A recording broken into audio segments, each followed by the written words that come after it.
용인에서 일가족이 피살당한 충격적인 사건이 발생했습니다.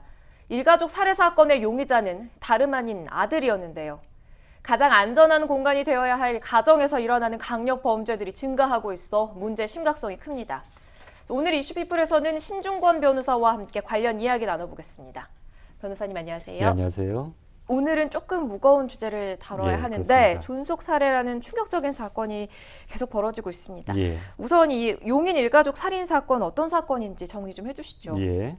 지난달 21일 경기도 용인시 처인구의 한 아파트에서 50대 여성과 그의 아들 14살 14살 아들이 살해됐고요. 네. 그다음에 강원도 평창군의 한 졸음쉼터에서 그 50대 여성의 남편이 각각 살해돼서 숨진 채로 발견됐습니다. 네. 근데 충격적이게도 경찰은 범죄 용의자로 그 A 50대 여성 A 씨와 그 전 남편 사이에서 낳은 30살 장남 김모 씨를 용의자로 특정을 했고요. 네. 그 김 씨는 근데 범행 직후에 그 어머니의 계좌 두 곳에서 1억 2천여만 원을 인출한 후에 그 뉴질랜드 달러 10만 달러, 우리나라 돈으로 7,700여만 원으로 환전한 후에 범행 도피 작업을 활용했습니다. 네. 그 범행 이틀 후에 김 씨는 그의 처, 그다음에 2살, 그다음에 7개월 된 딸들과 함께 뉴질랜드 출국을 했고요. 예, 뉴질랜드 이민국에서는 그 김 씨가 뉴질랜드 영주권자라는 걸 확인해 줬고요. 네.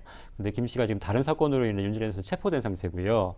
그러자 그의 처가 자진 귀국해서 지난 토요일 날 열장 실질 심사를 받고 구속되었습니다. 그렇군요.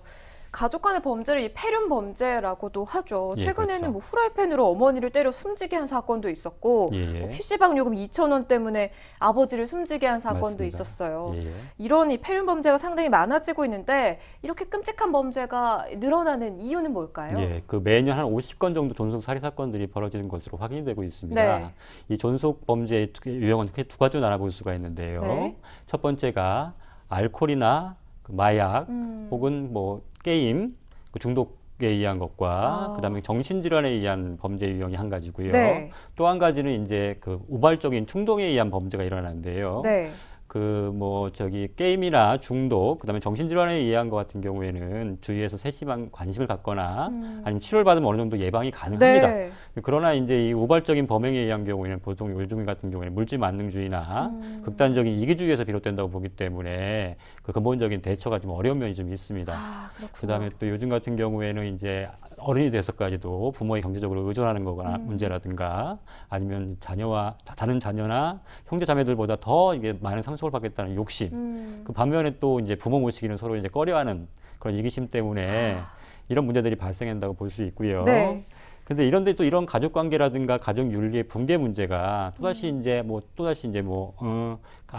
알코올이라든가 그다음에 뭐 은둔형 외톨이 문제, 그다음에 게임 중독 이런 등으로 이어져서 그 악순환이 계속되는 겁니다. 여러 가지 사회 문제들과 또 맞물려 있다는 그렇죠, 말씀이시죠. 그렇죠. 그런데 이런 문제는 또 특징이 이제 가정 내 문제이기 때문에 쉽사리 외부인이 알 수가 없고요. 네. 또 안다 하더라도 쉽사리 간섭할 수 있는 문제가 아니기 그렇습니다. 때문에 법적인 접근은 좀 제한적인 부분이 있습니다. 자, 이런 사건이 한 번씩 터질 때마다 이 존속 범죄에 대한 이야기를 참 많이 듣게 되는데요. 예. 실제 법에서는 어떻게 다뤄지고 있는지 궁금해요. 법률적으로 이 존속은 어디까지를 규정하고 있는지 그리고 또 어떤 형벌이 따르는지 좀 알려주시죠. 예, 우리가 흔히 말해서 직계 존속이라고 할 때는 그 부모, 네. 조부모, 증조부모, 즉 자신을 기준으로 했을 때 곧바로 위로 쭉 이어져 나가는 관계를 말합니다. 네. 근데 이 그 형사범 존속 범죄에 있어서의 직계 존속의 개념은 네. 이게 법적인 개념이고 이 경우에는 민법이 적용이 돼서 이 민법에 따라 이제 존속 관계가 이제 가르쳐지는데요. 네.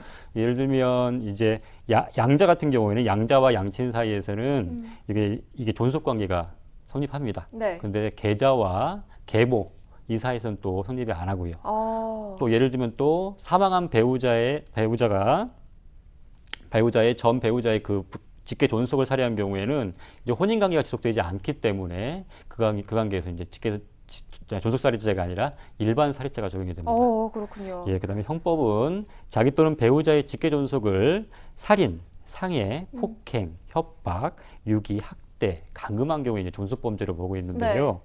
이 일반 범죄에 비해서 가중 처벌하도록 되어 있습니다. 그 대표적인 게 이제 존속 살해죄인데요. 네. 일반 살인죄의 경우에는 법정형이 사형, 무기 또는 5년 이상의 유기징역에 처하게 되어 있는 반면에 이 존속살해죄의 경우에는 사형, 무기 또는 7년 이상의 그 법정 형을 처하도록 중징계 되어 있습니다. 처한다 그렇습니다. 이런 말씀이신 거죠. 자, 존속 살해죄의 경우 가중 처벌될 수 있다는 점을 지금 말씀해 주셨는데 예. 이 범죄 분석 전문가들이 이런 얘기를 해요. 존속 범죄 피해자 대부분이 정상적인 그 가정에서 사랑받고 자란 그런 케이스가 아닌 경우가 많아서 존속 범죄와 가족 문제가 밀접한 관련이 있는 것 아니냐 이런 분석도 내놓고 있거든요. 어떻습니까? 예, 맞습니다. 예, 가족사에서 벌어지는 창극이다 보니까 아무래도 우선적으로는 가정불화가 원인으로 지목되는 건 어쩌면 당연한 것이라 볼 수 있는데요. 네. 실제로 2014년 발표된 논문에 따르면 2006년부터 2013년 사이에 발생한 존속살해 381건의 그 범행 동기를 분석해 보니까 네. 가정불화가 188건, 그러니까 49.3%를 차지하고요. 정신질환이 130건, 34.1%, 경제 문제도 58건, 그래서 15.2% 등으로 집계되는데요. 통계를 통해서도 실제로도 존속범죄의 절반가량이 네. 가정불화 때문에 발생한 것으로 확인할 수 있습니다. 그리고 최근 물질 만능주의와 극단적 이기주의 때문에 가족관계까지도 영향을 미치고 있다고 볼 수 있는데요. 여기다가 최근에 이제 경기 침체로 인한 높아진 실업률이라든가 네. 아니면 청년들의 그 취업난 이로 인해서 은두정 외톨이나 한탕주의, 알코올, 게임 중독자가 늘어나는 반면에 그 사회를 지탱하던 전통적인 가족관계, 유대관계가 이제 점차 희미해지면서 서로에 대한 앙금이 쌓이다 보니까 네. 어느 순간 어떤 계기를 통해서 그게 분출되면서 이게 존속 범죄까지 이어지는 게 아닌가라는 생각이 듭니다. 자, 원론적인 이야기일 수 있겠지만 이 가족이 가족으로서의 기능을 회복하는 것만이 폐륜 범죄를 막을 수 있지 않을까 이런 생각을 해봅니다. 자, 오늘 신중견 변호사와 함께 관련 이야기 나눠봤습니다. 변호사님 오늘 말씀 고맙습니다. 예, 감사합니다.